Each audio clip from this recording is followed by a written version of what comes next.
관계가 좋다 그러면 삶을 안정적으로 살아갈 수 있지만, 관계가 깨어지고 관계가 좋지 않으면 우리의 삶 자체도 사실 힘들어질 때가 참 많은 것을 우리가 경험하게 됩니다. 특별히 우리가 관계를 맺는 그러한 관계는 특별히 하나님과의 관계, 대신 관계라 그러죠. 또 사람과의 관계, 대인 관계, 또 대사회적인 관계, 그리고 우리가 물질과 물건에 대한 대물 관계, 이런 관계가 좋다는 것이 참 어쩌면 우리가 건강한 인격을 가지고 산다는 것과도 같은 얘기일 것입니다. 오늘 본문에서 보면 우리가 사람과의 관계를 어떻게 행해 나아갈 것인가 하는 것을 우리에게 알려주고 있습니다. 첫 번째로 우리는 같은 마음을 품으라고 하나님께서 우리에게 권면하고 계십니다. 오늘 말씀 1절과 2절을 한번 보시면 함께 읽읍시다. 그러므로 그리스도 안에 있는 무슨 권면이나 사랑의 무슨 위로나 성령의 무슨 교제나 긍휼이나 자비가 있거든 마음을 같이하여 같은 사랑을 가지고 뜻을 합하여 한 마음을 품으라. 아멘. 우리 그리스도인의 행위라고 한다면 오늘 몇 가지 열거를 해주고 있죠. 다른 사람을 권면하고 위로하고 교제하고 자비를 베풀고 긍휼을 베풀고, 이것이 바로 우리 그리스도인이 행하는 일입니다. 그런데 이런 일을 할 때 중요한 것은 상대방의 마음을 이해하라는 거예요. 그래서 상대방의 마음과 같은 마음으로 이 일을 해야 된다는 거예요. 가끔 가다 보면 우리가 다른 사람을 도우면서도 돕고 나서도 안 좋은 소리 들어요. 그리고 도움을 받은 사람이 마치 자존심이 상한다는 얘기도 하고, 도움을 받고 나서도 기분 나쁘다라는 얘기를 합니다. 왜 그럴까요? 도와주는 사람이 어쩌면 상대방의 마음을 이해하지 못해서 그럴 수도 있다라고 하는 얘기입니다. 같은 마음을 품는다는 게 그래서 중요한 것입니다. 오늘 본문에 나오는 빌립보 교회, 이 교회는 바울이 2차 전도 여행 때 세운 교회였습니다. 유럽 대륙, 그 마게도니아의 첫 번째 교회가 바로 빌립보 교회라고 얘기를 할 수 있는데, 사도 바울은 어디를 가든지 간에 그 당시에 이스라엘 사람들이죠, 유대인들이 다 흩어져 살았어요. 이게 소위 말하는 디아스포라라 그러죠. 그러니까 이 사람들이 가는 곳곳마다 세운 것이 하나 있는데, 그것이 바로 뭐냐면 회당이죠. 그래서 사도 바울은 회당을 중심으로 해서 복음을 전했어요. 근데 빌립보에 가니까 유대인들이 많이 살기는 사는데 회당이 없었어요. 그래서 어느 날 바울이 강가로 지나가게 되었죠. 그런데 그 강가에 나온 사람 중에서 유대인들이 있던 거예요. 그 중에 루디아라고 하는 여인이 있었습니다. 그에게 복음을 전한 거예요. 루디아는 이 옷감을 파는 장사, 옷감 파는 이 사업가라고도 얘기를 할 수 있죠. 이 여자에게 전하니까 복음을 그대로 잘 받아들인 것입니다. 그러면서 자기 집에서 예배를 드리자는 거예요. 회당이 없으니까. 거기서부터 예배를 드리기 시작해서 결국은 루디아의 집이 바로 빌립보 교회가 되었다는 사실을 성경은 우리에게 알려주고 있습니다. 그러다 보니까 누구로부터 시작을 했어요? 루디아, 여자로부터 시작을 했습니다. 이 빌립보 교회는 뭔가 이 여성의 부드러움과 따뜻한 마음이 배어 있었어요. 사도 바울이 감옥에 들어갔습니다. 복음을 전하다가요. 그러니까 빌립보 교회에서는 헌금을 모아가지고 에바브로디도라고 하는 사람을 통해서 바울에게 이 헌금을 전해주면서 위로했던 내용이 나오고 있습니다. 다시 말해서 빌립보 교회와 바울은 같은 마음을 품었다는 것이죠. 그래서 바울은 이 빌립보 교회를 애정을 가지고 사랑하는 마음으로 이 편지를 쓰게 된 것입니다. 그런데 이 빌립보 교회가 세월이 지나면서 나중에 열심을 내는 사람들이 자꾸 여기 모여들기 시작했는데, 문제는 우리가 잘해보자 하는 마음을 가지고 하다 보니까 이게 과열되었어요. 상호간에 뭔가 질투와 알력이 생기기 시작하죠. 열심히 있는 사람들이 서로 반목을 하게 되는 거예요. 그래서 이 빌립보서 4장에 가면 뭐라고 얘기를 하냐면, 내가 유오디아와 순두개를 권하노니 주 안에서 같은 마음을 품으라. 똑같은 얘기를 하는 거예요. 지금 너희들이 같은 마음을 품어서 내가 기쁘다는 건데 나중에 보면 같은 마음이 아닌 다른 마음으로 열심을 낸 거예요. 그러니까 그때 또 하는 얘기가 내가 유오디아를 권하고 순두개를 권하노니 너희들이 같은 마음을 품으라. 열심 내는 거는 좋은데 같은 마음이 아니면 위험해진다라고 하는 것을 아마도 경고로 얘기하는 것일 겁니다. 좋은 교회를 지속하기 위해서는 다른 거 없습니다. 우리가 같은 마음입니다. 그 같은 마음은 바로 주님을 중심으로 한 하나된 마음이라고 얘기할 수 있을 것입니다. 마치 뭐와 같으냐면 우리 교회의 구성원들은 하나님의 교회를 세워나가는 모든 공동체의 일원이라고 얘기를 할 수 있습니다. 예를 들면 우리가 자동차를 타고 다니는데 자동차의 부품만 하더라도 2만 개가 된다 그러죠. 어떤 부품은 비싼 부품이 있고 어떤 부품은 아주 싸구려 1,000원짜리도 있을지 모릅니다. 나사목 같은 거. 그런데 이 모든 것이 다 하나가 되어야 자동차가 잘 굴러가는 것입니다. 교회가 그렇습니다. 모두가 같은 마음을 품고 하나가 되는 것이 중요합니다. 그때 하나님의 역사를 이루어간다고 하는 것을 성경은 우리에게 알려주고 있습니다. 교회는 성도들이 모두 다 다르지만 하나입니다. 그리고 모두 다 다르지만 같은 것이 하나 있습니다. 뭐가 같습니까? 바로 우리 주 예수 그리스도 그 한 분이 우리 속에 우리 가운데 같은 마음을 품게 합니다. 그래서 교회 들어오면 우리에게 구원이 있습니다. 우리가 영생을 경험하게 됩니다. 천국을 우리가 알게 됩니다. 이것이 바로 같은 마음이라고 얘기할 수 있죠. 그래서 우리가 교회 속에 들어와서 우리 주님을 배우고 주님을 닮고 주님을 만나야 됩니다. 그 따뜻하고 푸근하신 주님, 그게 바로 구약시대로 얘기하면 아마 도피성이 될지도 몰라요. 우리가 죄를 짓고 와도 주님께서는 우리를 품어 주시는 것이죠. 오늘 본문에 보면 바로 그리스도인에게 필수적인 것이 있다는 것이에요. 뭐예요? 권면을 해야 됩니다. 사랑의 위로가 있습니다. 교제가 있습니다. 자비로운 마음이 있습니다. 그리고 긍휼이 있습니다. 자, 우리 그리스도인들이 이것을 해야 되지만 그런데 사실 가만히 따지고 보면 이런 것들은요 꼭 교회에서만 얻을 게 아닙니다. 세상에서도 다른 곳에서도 이거 얻을 수 있어요. 내가 어려움을 당했는데 회사에 가서 나 친한 친구가 동료가 나를 위로해 주기도 해요. 또 사랑을 베풀어 주기도 해요. 또 뿐만 아니라 어디에서 자비와 긍휼을 얻기도 해요. 다른 데서 다 얻을 수 있어요. 그러나 정말 우리가 다른 데서 얻을 수 없는 게 하나 있는데 교회는 뭐예요? 주님의 마음을 다른 데서는 얻을 수 없잖아요. 주님의 마음을 우리가 서로 나누고 줄 수 있어야 되는 거예요. 그래서 우리가 하나 된다고 하는 것은 모름이 아니냐? 바로 예수 그리스도의 마음을 전해주고 예수 그리스도의 마음을 받아들이는 거예요. 이게 바로 예수 그리스도 안에서 우리가 같은 마음을 품는다는 것이죠. 그래서 우리가 하나 된다고 하는 것은 어쩌면 성숙한 신앙이요 바로 예수님을 닮은 이러한 포용과 나눔과 그리고 풍성함이 거기에 거하는 것입니다. 주님은 모든 것을 함께 나누려고 하는 이 정신 속에서 우리 가운데 오신 것이 아니겠습니까? 어린아이들은요 늘 자기중심입니다. 그러나 성장해서 아이들이 철이 들었다고 하는 것은 뭐예요? 나누고 싶은 마음이 생기고 양보하기도 하고 풍성함이 거기 거하고 여유가 생기는 게 바로 어른의 마음인지 몰라요. 지금 몸은 다 컸는데 세월이 지나서 나이는 먹어가는데 이런 풍성함이 없고 나눔이 없고 한다면 아마도 어른 아이일지도 모릅니다. 그런데 우리 그리스도인들은 우리가 주님으로부터 받은 게 있는데 그게 바로 뭐냐면 은혜예요. 그래서 교회들마다 은혜가 넘치면 나눔이 생기기 시작해요. 그리고 그때부터는 은혜를 통해서 서로 여유를 갖고 풍성함을 느끼기 시작하는 거예요. 그래서 교회는 은혜가 넘쳐야 돼요. 근데 이상하게도 교회가 물질이 넘치는 교회들이 있어요. 은혜는 별로 없는데 물질은 많아요. 그러다 보면 거기에서도 어떤 일이 벌어지느냐 하면 어떤 갈등이 벌어지기 시작한답니다. 그리고 서열이 생기기 시작합니다. 그리고 이 돈 때문에 문제가 되는 경우들이 교회들마다 많다는 거예요. 그래서 물질이 얼마 없는 교회, 은혜가 넘치는 교회는 절대로 분열하지 않아요. 그런데 은혜는 없고 물질이 많은 교회는 분열하기 시작해요. 교회에다 물질 쌓아놓으면 안 돼요. 은혜를 쌓아놔야 돼요. 그래서 누구든지 들어오면 은혜를 받으려고 해야 돼요.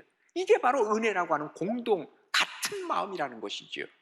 우리가 이 예수 그리스도의 마음을 가지고 함께 나눈다는 이 정신이 우리에게는 필요합니다. 그렇지 않으면 자꾸 다른 것만 보입니다. 그리스도를 통해서 하나 된 것을 보고 그리스도로 하나 된 것을 우리가 확인해 가야 되는데, 다른 것이 보이기 시작하면 분열되는 것이지요. 오늘 본문에 분명히 말씀하십니다. 마음을 같이 하고 같은 사랑을 가지고 뜻을 합하고 한 마음을 품어서 하나님을 섬기라는 거예요. 이게 바로 그리스도인들이 가야 할, 같은 마음을 품고 나아갈 때 하나님이 임재하심을 경험하게 된다라고 하는 것을 얘기하고 있습니다. 우리가 예수 그리스도를 떠나지 말고, 그리고 주님 안에서 한 마음이 되어서 같은 마음으로 주님을 잘 섬기는 복된 우리 가나안의 모든 식구들 되어질 수 있기를 간절히 바랍니다. 두 번째로는 겸손한 마음이어야 된다는 거예요. 오늘 보면 3절입니다. 우리 한번 같이 읽어요. 시작. 아무 일에든지 다툼이나 허용으로 하지 말고 오직 겸손한 마음으로 각각 자기보다 남을 낮게 여기라. 아멘. 우리가 겸손하라는 거예요. 야고보서 4장 6절에 보면 이렇게 기록하고 있습니다. 하나님은요, 교만한 자를 물리치신대요. 그리고 겸손한 자에게 은혜를 주신대요. 자, 은혜 받고 싶으세요? 겸손해야 돼요. 교만한 사람에게 하나님은 절대로 은혜 주시지 않는다는 거예요. 그러면 겸손이 뭐냐? 또 겸손의 어떤 우리가 궁극적으로 배워야 할 대상이 누구냐? 예수님 아닙니까? 그래서 우리가 읽지는 않았지만 2장 6절부터 보면 이렇게 기록합니다. 그는 근본 하나님과 본체시나 하나님과 같아요. 그러나 하나님과 동등됨을 취할 것으로 여기지 아니하시고 오직 자기를 비워 종의 형체를 가지사 사람들과 같이 되셨고 사람의 모양으로 나타나사 자기를 낮추시고 죽기까지 복종하셨으니 곧 십자가의 죽으심이라 그랬습니다. 우리 주님께서는요, 하나님과 같은 분이에요. 삼위일체 하나님. 그런데 그 높은 보좌를 버리시고 우리를 구원하기 위해서 이 땅에 나타나서 낮은 곳에 오셨어요. 그리고 이 땅에서 발을 씻음을 받아야 할 분이 발을 씻겨 주셨어요. 주님은 낮은 곳에 가서 어려운 곳에 있는 많은 소외된 사람을 위로하셨어요. 여러분, 예수님을 만나기 위해서 어디로 가야 됩니까? 높은 곳에 예수님은 안 계세요. 예수님은 예루살렘에 안 계세요. 마지막 죽으실 때 예루살렘에 가셨어요. 우리 예수님이 계신 곳은 갈릴리, 최고로 낮은 소외된 사람들이 있는 그곳에 예수님은 계시더라, 그 말입니다. 여러분, 예수님의 제자가 되기 위해서 어떻게 해야 됩니까? 공부해야 됩니까? 또 많은 걸 가져야 됩니까? 지위가 있어야 됩니까? 아닙니다. 예수님에게 배워야 됩니다. 그럼 예수님에게 뭘 배워요? 예수님의 제자가 되기 위해서는? 예수님 뭐 하셨어요? 병을 고치셨잖아요. 그러면 예수님의 신유를 배워야 될 거 아니에요? 예수님 뭐 하셨어요? 가르쳤잖아요. 그러니까 예수님으로부터 설교도 배워야 될 거 아니에요. 근데 주님은 이런 거 배우란 말 하신 적이 없어요. 한 번도. 그럼 예수님은 뭘 배우라 그러셨냐? 분명하게 주님 말씀하세요. 마태복음 11장 29절의 말씀이에요. 나는 마음이 온유하고 겸손하니 나의 멍에를 메고 뭐예요? 내게 배우라. 그러니까 우리가 주님 앞에 배울 것은요, 다른 것 아니에요. 주님의 마음을 배우는데 그게 바로 온유함과 겸손함을 배우면 주님의 제자가 될 수 있는 거예요. 모세가 말이죠. 나는 말할 줄 몰라요. 나는 아무것도 못해요. 다른 사람 보내세요. 그러니까 하나님이 모세를 쓰시기 시작한 거예요. 우리가 중요한 것은 바로 이겁니다. 하나님 앞에 쓰임받기 위해서는, 하나님의 제자, 예수님의 제자가 되기 위해서는 다른 거 없습니다. 겸손해야만 합니다. 우리가 더 이상 교만할 이유가 없어요. 태어날 때 사실은 아무것도 가지고 온 사람 없잖아요. 그리고 이 땅에서 그저 주어진 것, 그저 그거 채워진 것 가지고 살다가 갈 때 아무것도 가져갈 것 없잖아요. 지식 가지고 가겠어요? 재물 가지고 가겠어요? 아무것도 가져갈 것 없어요. 다 내려놓고 가는 거예요. 교만하면 모든 거 다 잃어버리잖아요. 사울왕 알잖아요. 사울왕이 처음에 하나님께서 그를 왕으로 세우실 때 그는 저 행구 밑에 숨었어요. 나 아무것도 못한다는 거예요. 그때 하나님이 그를 왕으로 세우셨어요. 그런데 전쟁에 나가서 계속해서 이기기 시작하거든요. 교만해지기 시작했어요. 그리고 제사를 드려야 할 때가 됐는데 제사상이 안 오는 거예요. 뭐 제사상 아무나 하면 어때? 내가 왕인데. 그가 제사를 드리는 그 순간 하나님은 그를 버리기 시작했어요. 그러니까 겸손할 때 하나님이 썼다가 교만해지니까 하나님은 그를 버리더라 그 말이에요. 그래서 잠언 16장 18절에 뭐라 그럽니까? 교만은 패망의 선봉이라 그랬어요. 거만한 마음은 넘어짐의 앞잡이라 그렇게 얘기를 합니다. 겸손해야 하나님을 얻습니다. 겸손해야 또한 사람을 얻습니다. 생각해 보세요. 물은요, 낮은 곳에 고이게 되어 있어요. 하나님의 은혜의 강물도 낮은 곳에 흐르게 되어 있어요. 높은 곳에 가면 거기에 이 은혜가 오지만 은혜를 받아들일 수가 없어요. 다 흘러내릴 뿐이에요. 산꼭대기가 아닙니다. 저 밑에 낮은 곳에 갔을 때 하나님께서는 은혜를 베푸신다고 우리에게 약속하고 계시는 거예요. 어떤 사람은 얘기합니다. 나는 좀 배운 것도 없고요, 열등합니다. 그때 주님은 말씀하실지 몰라요. 이 사람아, 나도 학교 근처도 가보지 못했어. 그럴지 몰라요. 나는요, 정말 가난한 사람입니다. 야, 나는 목수의 아들이야. 나는 집이 없어요. 이 사람아, 나는 머리 둘 곳이 없어. 잠들 자리가 없었던 사람이야. 나는 외모가 좀 참 정말 이렇게 열등감이 있습니다. 나는 볼품이 없고, 나는 품체도 없고, 성경 안 읽어봤니? 주님 그럴지도 몰라요. 우리가 뭔가 자랑할 것이 있다라고 하면 그 자랑할 것을 하나님 앞에 오히려 감사할 수 있어야 돼요. 미모가 좀 뛰어납니까? 재물이 있습니까? 아니면 좀 지위가 높습니까? 재능이 있습니까? 요즘 특별히 우리나라 사람들 자랑하는 건 많죠? 자녀 좀 잘나면 자녀 자랑을 얼마나 하는지 몰라요. 감사하세요. 그냥 그걸 가지고 자랑하다 큰 코 닥쳐요. 겸손해야 됩니다. 겸손이라고 하는 단어, humility. humility라고 하는 단어는 라틴어 후무스에서 나왔어요. 이 후무스라고 하는 그 말은 흙이라고 하는 말이에요. 흙. 너 흙이니 흙으로 돌아갈지니라. 나 자신이 흙이라고 하는 것을 생각한다면 휴밀리티 할 수밖에 없어요. 겸손해질 수밖에 없는 거예요. 뭘 그렇게 큰 일을 했다 할지라도요, 우리 주님 하셨잖아요. 그러므로 너희도 명령받은 것을 다 행한 이후에 이르기를 뭐라 그래요? 우리는 무익한 종입니다. 우리가 해야 할 일은 한 것뿐입니다. 이렇게 얘기할 수밖에 없지 않느냐, 우리 주님 말씀하신 것이죠. 겸손하면 그때부터 하나님께서 우리를 만져주시기 시작해요. 아무 일에든지 다툼이나 허용으로 하지 말래요. 그리고 오직 겸손한 마음으로 각각 자기보다 남을 낮게 여길 때 하나님이 주신 은혜가 그곳에 임하게 된다는 것이죠. 우리의 인간관계 두 번째는 뭡니까? 하나님 앞에서 겸손한 마음입니다. 정말 겸손한 마음으로 살아갈 때 하나님이 주신 은혜로 살아가는 복된 삶이 여러분의 삶이 될 수 있기를 간절히 바랍니다. 마지막 세 번째로는 이타적 마음, 다른 사람을 생각하는 마음으로 살라는 거예요. 4절 우리 함께 같이 읽어요. 시작. 각각 자기 일을 돌볼 뿐더러 또한 각각 다른 사람의 일을 돌보아 나의 기쁨이 충만하게 하라. 아멘. 자, 남의 유익을 구하라는 거예요. 이타적으로 살라는 거예요. 그러면 하나님이 어떻게 되겠다는 거예요? 하나님의 기쁨이 만땅 된다는 거예요. 내가 다른 사람을 위해서 살다 보면 하나님이 기뻐하시고 그 다음에 그것이 바로 나에게는 복이 된다는 것이죠. 가만히 생각해 보면요, 우리가 어떤 봉사를 하고 다른 사람을 위해서 산다? 자원해서 하면 좋겠지만 잘 안 됩니다. 그죠? 누군가 슬쩍 밀어. 그러나 내가 다 마지못해서 하지만 함께 동참할 때 그곳에 바로 하나님의 축복이 임하는 경우를 우리가 보게 되는 것이죠. 그렇습니다. 교회에서요, 우리 함께 일합시다. 잘 안 합니다. 예? 누군가 함께 슬쩍 밀어놓았을 때 그죠?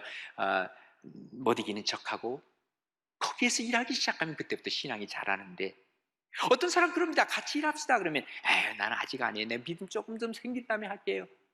그래서 결국은 만년 초신자로 살아가는 거예요. 죽을 때까지 초신자로 살아가는 거예요. 일하면서 믿음이 생기는 거예요. 다른 사람을 위해서 봉사하면서 이 믿음이 생겨나는 거예요. 남을 생각하면서 뭔가 이렇게 생기려고 하는 사람은요, 이타적인 삶을 살아가는 사람들은요, 다른 사람을 이해하려고 그래요. 뭔가 좀 이상한 행동을 한다? 저 사람이 왜 그럴까? 이해하려고 그래요. 근데 이기적인 생각을 갖고 있는 사람은요, 다른 사람을 비판하려고 해요. 뭔가 저 사람이 이상한 행동을 하게 되면 그것에 대해서 비판부터 하려고 해요. 이거는 이기적인 사람이에요. 이타적인 사람은 비판하기보다는 뭐예요? 이해하려고 한다니까요. 차이가 바로 이런 데서 오는 것입니다. 남을 도우려고 하는 마음이 있을 때 이것이 바로 나에게도 기쁨이 생기고 하나님은 여기서부터 축복을 주시기 시작하더라고 말입니다. 오늘 빌립보서 우리를 읽었습니다.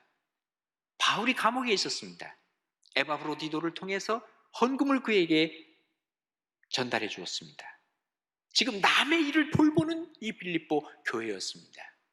바로 경건한 교회였습니다. 잘 믿는 경건? 과연 경건이 뭐예요? 우리가 그저 교회 열심히 다니면 경건한 사람입니까? 남의 피해를 주지 아니하고 그저 조용히 살면 경건입니까? 진짜 경건의 정의를 좀 알았으면 좋겠는데, 야고보서 1장 27절에 보면 이 경건의 정의가 나옵니다. 뭐라고 기록하냐면요, 하나님 아버지 앞에서 정결하고 더러움이 없는 경건은, 그러면서 뭐라고 정의하냐면요, 그 경건이란 뭐냐? 곧 고아와 과부를 그 환난 중에서 돌보고 또 자기를 지켜 세속에 물들지 아니하는 그것이니라. 바로 야고보서 1장 27절에 있는 이 말씀이 경건의 정의예요. 경건은 뭐라고요? 고아와 과부를 환난 중에서 돌보는 사람이 바로 이 경건한 사람이라, 하나님 앞에 인정받는 사람이라는 거예요.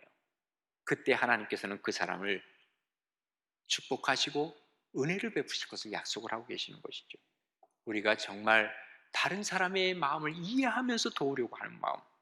어떤 잡지에 보니까 뭐라고 이런 글이 있어요. 사람들은 참 꽃을 사랑한다고 하면서 꽃을 엄청나게 대량 학살을 하면서 이 꽃에서 나오는 향기를 뿜어낸다, 이렇게 얘기해요. 또 꽃을 사랑한다고 하면서 꽃을 꺾어가지고 화병에다가 놓고 자기만 보려고 한다.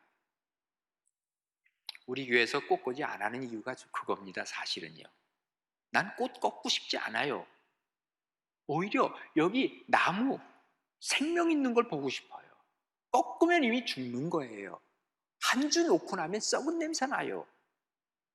나 중심으로 하지 말자, 그 말이에요. 우리 중심으로 하지 말자, 그 말이에요. 꽃을 꽃 중심으로 보면 우리가 꽃을 꺾지 않고 있는데 가서 우리가 즐기는 게 이게 진짜가 아니겠는가 하는 생각을 가져볼 때가 많아요. 우리가 내 중심으로 사랑하는 것은 어쩌면 위험할 수도 있어요. 정말 사랑한다고 하면서 매를 들잖아요. 매를 들어서 애들을 가르친다고 하는데 어쩌면 이것이 학대가 되는 경우가 있어요. 이건 내 중심이에요, 아이를 키우더라도. 그래서 어거스틴이 신의 도성이라고 하는 책에서 뭐라고 얘기하는지 아세요? 우리가 이 땅의 나라에서 사는 이 사랑은 아무리 사랑한다고 해도 그 사랑은 자기 사랑이라는 거예요. 내 만족을 위해서 사랑한다는 거예요. 그래서 아모르수이라는 단어를 썼어요.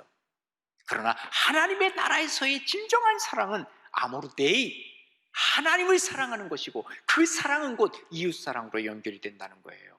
내 중심으로 사랑하지 말자, 그 말이에요. 다른 사람, 내가 그 사람을 입장을 생각하고 가자는 거예요. 이게 바로 어쩌면 그리스도인의 바른 인간관계라고 하는 것을 얘기해주고 있는 것이죠. 그리스도인이 품어야 할 마음, 그리스도인의 인간관계를 우리가 다시 한번 생각해 본다면 같은 마음을 품는 것, 또 뿐만 아니라 겸손한 마음, 그리고 정말 나 중심이 아닌 너 중심으로 나아갈 때 그것이 좋은 인간관계, 그리스도인의 인간관계를 만들어갈 수 있다 하는 것을 기억하시면서 하나님의 신 말씀을 통해서 우리가 다시 모든 관계를 새롭게 만들어가는 복된 여러분 되시기를 주님의 이름으로 축원합니다.